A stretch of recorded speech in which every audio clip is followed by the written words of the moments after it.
Hi everyone, today we'll learn how to increase brightness on Samsung TV. So first you have to take the remote and click on this. Then this will show up. You have to go to the picture setup. Click here. By click I mean press the middle button and then you'll be able to control the brightness. You see, like you can increase it and decrease it this way using this like this is increase and this is decrease.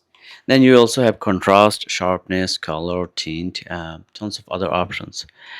And if you want to like increase like the max you can do is 50. So for Samsung TV it is actually 50 is the highest. Like I have a QLED Samsung TV. Same goes for contrast and sharpness and others. So if you like the video, please thumbs up and subscribe to our channel. Thanks a lot.